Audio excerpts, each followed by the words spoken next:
Hello everyone, welcome to A Clear Perspective. I'm Serene. Today I want to spend some time on the continued sanction wars and the boycotts.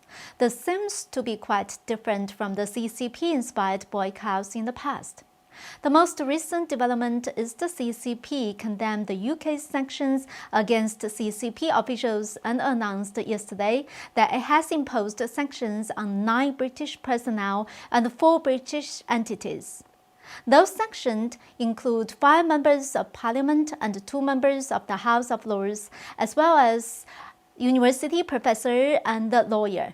4 entities were also named by Beijing. They are the China Research Group, Conservative Party Human Rights Commission, Uyghur Tribunal, and the Essex Court Chambers. The sanctions will ban entry into China, Hong Kong, and Macau for these people and their immediate family members. Their assets in China will also be frozen. We all know that the European Union, United States, Britain, and Canada joined together to impose sanctions on the CCP. Now that the CCP has launched counter-sanctions against the EU and the UK. On Wednesday, Biden held his first press conference since taking office. He spent almost 10 minutes on his policies related to China. In my opinion, his points can be summarized into 2 parts.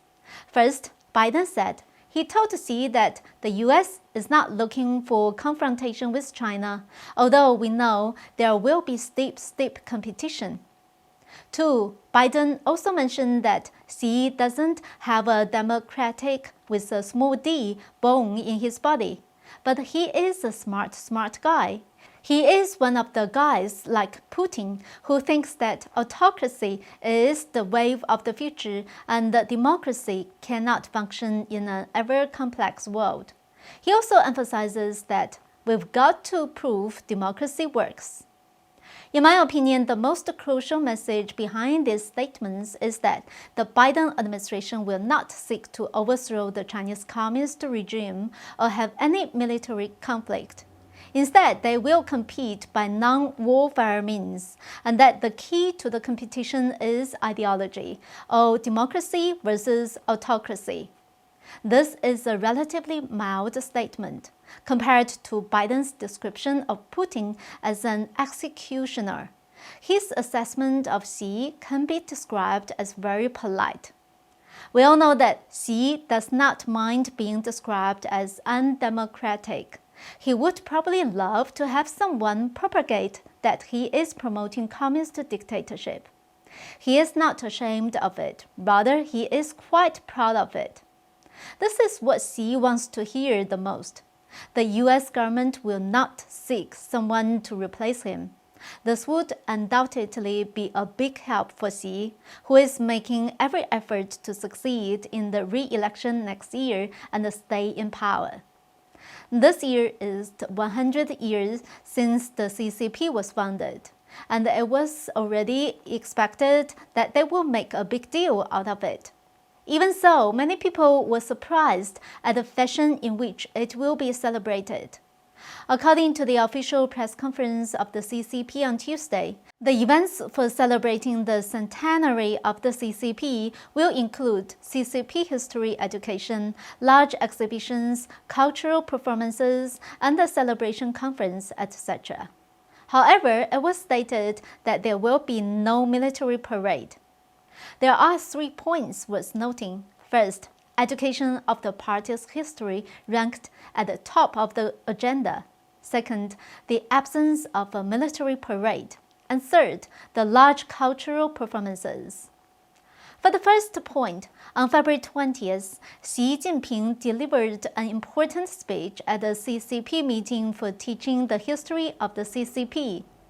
The CCP promotes party history education all the time.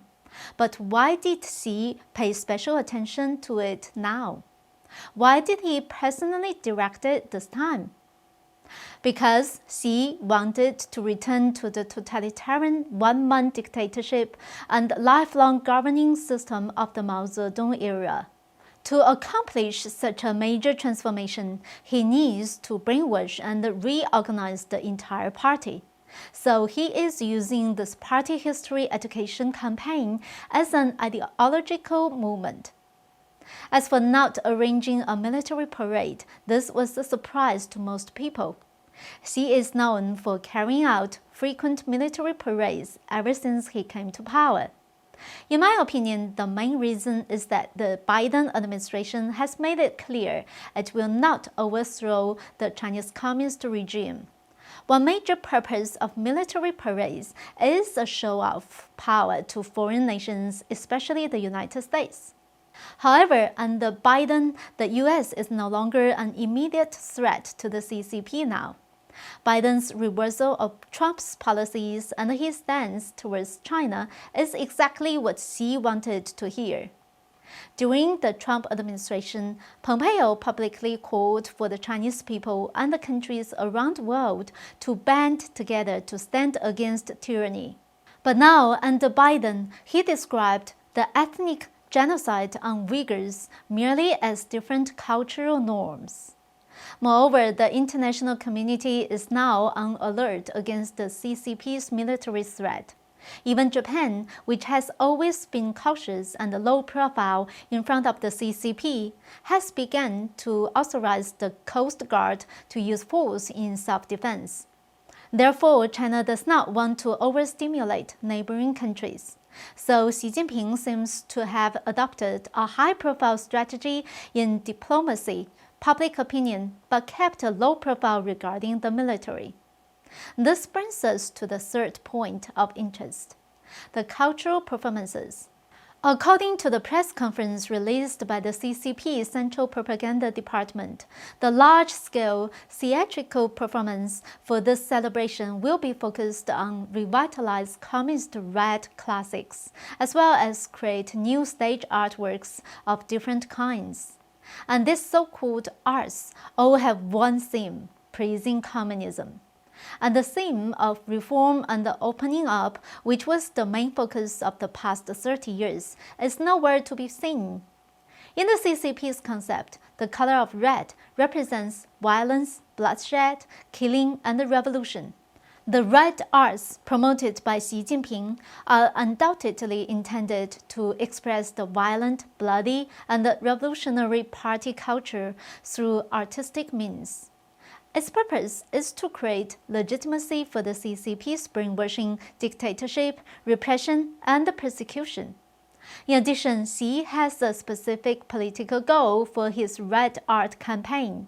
He wants to completely abolish the party's tenure system, which is an important legacy of former CCP leader Deng Xiaoping. Xi wanted to return to the totalitarian one-man dictatorship and the lifelong governing system of the Mao Zedong era. This is a disguised usurpation of power. Xi wants to whitewash and legitimize his usurpation of power through the arts. For decades, the arts became the most powerful tool for the Communist Party to suppress social thinking.